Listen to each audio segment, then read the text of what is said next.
ఇరవై 24/3/2019 నుంచి 30/3/2019 వరకు వృశ్చిక రాశి వారి. వృశ్చిక రాశి వారు అమ్మయ్య అనుకునే పరిస్థితి వచ్చింది. అంటే ఇప్పటిదాకా వృశ్చిక రాశి వారికి ఏలినాటి శని ప్రభావం జరుగుతోంది. మరి ఏలినాటి శని ప్రభావం అయిపోయిందంటే అవలేదు, ఇంకా ఉంది. కానీ దేవగురువు అయినటువంటి బృహస్పతి అతిచారం వల్ల 29వ తారీఖున ధనుస్సులోకి ప్రవేశిస్తున్నాడు. తద్వారా ఆయన స్వస్థానగతులు అవుతున్నాడు. కాబట్టి శని యొక్క ప్రభావం నుంచి వృశ్చిక రాశి వారు బయటపడుతున్నారు. ఇది ఒక అపురూపమైనటువంటి అవకాశం. అష్టమంలో రాహు యొక్క సంచారం జరుగుతోంది. పంచమంలో రవి యొక్క సంచారం, చతుర్థంలో బుధ శుక్రుల యొక్క సంచారం, సప్తమంలో కుజుని యొక్క సంచారంతో ఉన్నటువంటి ఈ వారం. మరి దేవగురువు అయినటువంటి బృహస్పతి ధనురాశిలో ప్రవేశిస్తున్నాడు. కాబట్టి చాలా వరకు ఈ వృశ్చిక రాశి వారికి ప్రస్తుతం ఉపశాంతి కలిగే అవకాశం ఉంది. ఇంట్లో ఏదో ఒక శుభకార్యం జరిగే అవకాశాలు ఎక్కువగా కనబడుతున్నాయి.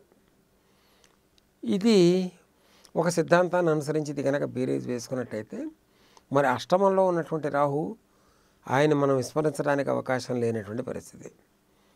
ఆ కారణం చేత వృశ్చిక రాశి వారు ప్రతినిత్యం ఇంట్లో లలితా సహస్రనామ పారాయణ యొక్క క్యాసెట్స్ పెట్టుకుని, లేదంటే లలితా సహస్రనామ పారాయణ కనుక చేసుకోగలిగితే స్వయంగా చేస్తే మంచిది.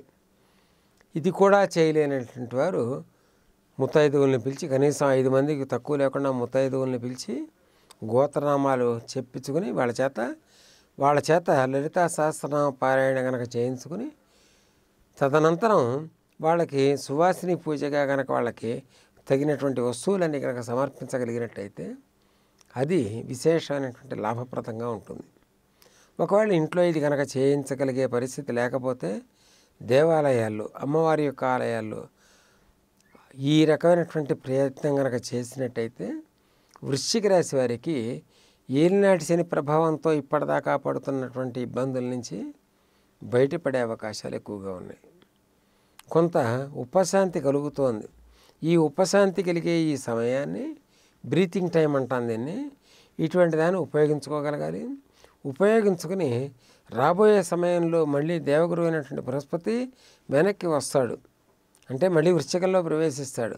అప్పుడు మళ్ళీ ఏలినాటి శని ప్రభావం మళ్ళీ తీవ్రం అయ్యే అవకాశాలు ఉంటాయి. కాబట్టి ఆ సమయాన్ని దృష్టిలో పెట్టుకుని ఇప్పటి నుంచి కనుక జాగ్రత్తగా కనుక సాధన కనుక చేసుకోగలిగినట్టయితే అది ఉపయోగపడుతుంది.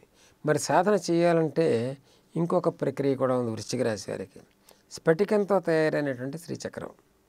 ఈ శ్రీచక్రాన్ని ప్రతినిత్యం జలంతో కానీ పాలతో కానీ అభిషేకం చేయటం, ప్రతినిత్యం ఆ చేసినటువంటి అభిషేక తీర్థాన్ని ఇంట్లోనే స్వీకరించినట్టయితే చాలా వరకు ఈ వృశ్చిక రాశి వారికి అది ఉత్కృష్టంగా మంచి జీవితాన్ని ప్రసాదిస్తుంది. మరి ఇంట్లో శ్రీచక్రాన్ని పెట్టుకుంటున్నాం కదా, మరి దానికి సంబంధించినటువంటి నైవేద్య ప్రక్రియ ఏమిటి? చాలా తేలిక.